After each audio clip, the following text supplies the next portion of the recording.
السلام علیکم ورحمۃ اللہ وبرکاتہ۔ بسم اللہ الرحمن الرحیم۔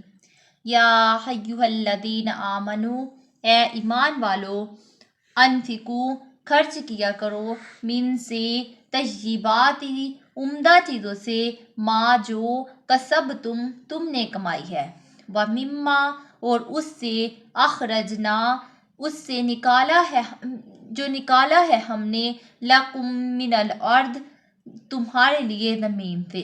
اے ایمان والو، خرچ کیا کرو عمدہ چیزوں سے جو تم نے کمائی ہے، اور اس سے جو نکالا ہے ہم نے تمہارے لیے زمین سے۔ ولا تیمموا، اور نہ ارادہ کرو، ولا تیمموا الخبیث، اور نہ ارادہ کرو ردی چیز کا، منہ،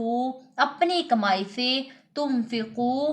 کہ اسے خرچ کرو، ولستم، حالانکہ تم نہ لو، بآخذہ،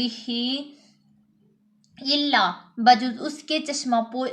اس کے، الا ان تغمضوا، کہ چشمہ پوشی کر لو، فیہ، اس میں، وَاعْلَمُوا، اور خوب جان لو، ان اللہ، کہ بے شک اللہ تعالیٰ، غنی حمید، ہر تعریف کے لائق ہے۔ اے ایمان والو، خرچ کیا کرو عمدہ چیز سے جو تم نے کمائی ہے،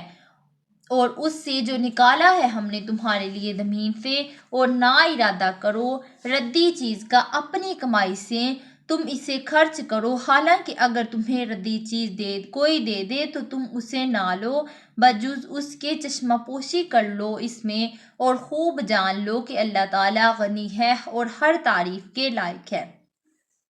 طیبات سے وہ چیزیں مراد ہے جو عمدہ بھی ہو، حلال بھی ہوں، اور حلال طریقے سے کمائی گئی ہو، کیونکہ اس طرح خرچ کرنے کے 3 مقاصد ہیں: غریب کا فائدہ،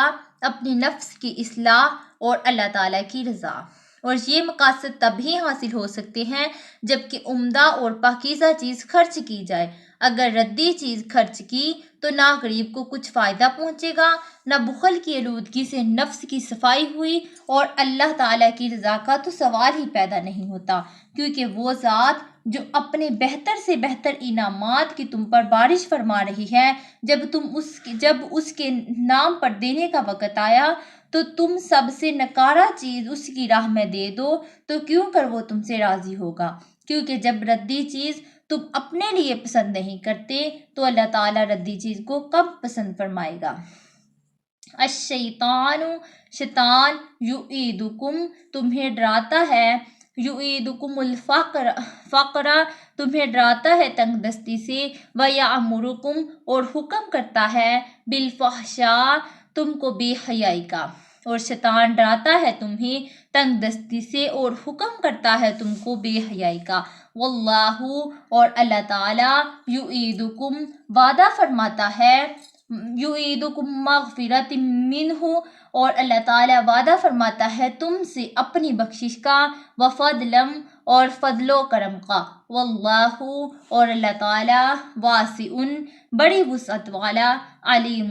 اور سب کچھ جاننے والا ہے۔ واللہ واسع علیم، اور اللہ تعالیٰ بڑی وسعت والا اور سب کچھ جاننے والا ہے۔ شیطان ڈراتا ہے تمہیں تنگ دستی سے اور حکم کرتا ہے تم کو بلائی کا، اور اللہ تعالیٰ وعدہ فرماتا ہے تم سے اپنی بخشش کا اور اپنے فضل کا، اور اللہ تعالیٰ بڑی وسعت والا، سب کچھ جاننے والا ہے۔ شیطان طرح طرح کے وسوسے ڈال کر راہ خدا میں خرچ کرنے سے روکتا ہے۔ وہ کہتا ہے کہ اگر یہ خرچ کر دیا تو خود کیا کھاؤ گے، بچوں کا پیٹ کیسے بڑھو گے، در در کی بھیک مانگنے کی ذلت اٹھانی پڑے گی، اور بخل کو کفایت شعری، دوراندیشی وغیرہ کے رنگین عنوانوں سے پیش کرتا ہے۔ یہ چیز غور طلب ہے کہ قرآن نے بخل کو فحشاء،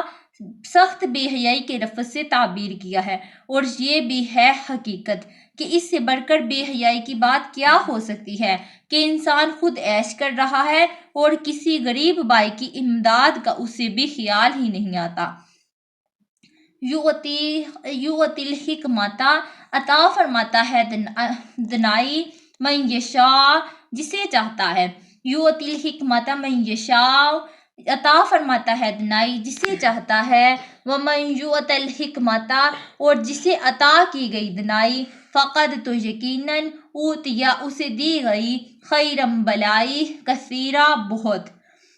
تو جسے عطا کی گئی دنائی تو یقیناً اسے دے دی گئی بہت بلائی۔ وما یذکروا اور نہیں نصیحت قبول کرتے الا مگر اولو الالباب عقل مند،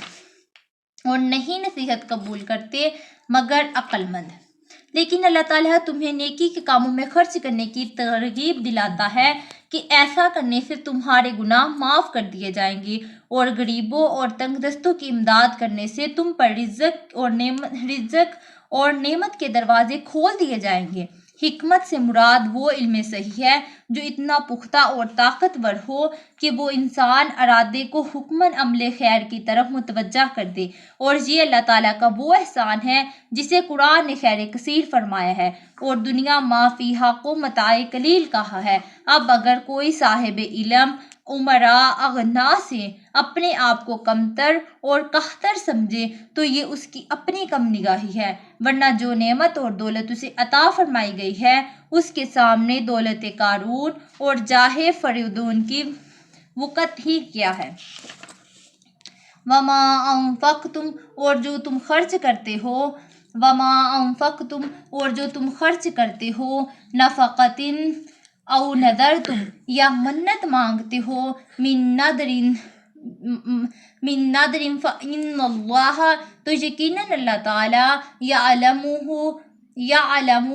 اسے جانتا ہے، ومن الظالمین من انصار اور نہیں ہے ظالموں کے لیے کوئی مددگار۔ اور جو تم خرچ کرتے ہو یا منت مانگتے ہو تو یقیناً اللہ تعالیٰ اسے جانتا ہے اور نہیں ہے ظالموں کے لیے کوئی مددگار۔ یعنی جو کچھ تم خرچ کرو اور جہاں کہیں کرو اور جیسی نظر مانو اور جس کے لیے مانو، اللہ تعالیٰ سب کچھ جانتا ہے، وہ تمہاری نیت کے مطابق تمہیں ثواب و عذاب دیا جائے گا۔ نظر کی تعریف یہ ہے کہ نظر کسی ایسی عبادت کو کہتے ہیں کہ کسی عبادت کو اپنے اوپر لازم کر لینا، اگر وہ عبادت یہ خود اپنے اوپر واجب نہ کرے تو وہ عبادت اس پر لازم نہیں ہوتی۔ حضرت صادر فاضل حاشیہ میں تحریر فرماتے ہیں کہ نظر خاص اللہ تعالیٰ کے لیے ہوتی ہے، اور یہ جائز ہے کہ اللہ تعالیٰ کے لیے نظر کرے اور کسی ولی کے آستانے کے فقراء کو خرچ کرنے کا محل مقرر کرے۔ مثلا کسی نے یہ کہا کہ یا رب میں نے نظر مانی کہ اگر تو میرا فلاں مقصد پورا کر دے یا فلاں بیمار کو شفا دے دے یا فلاں ولی کے آستانے کے فقراء کو کھانا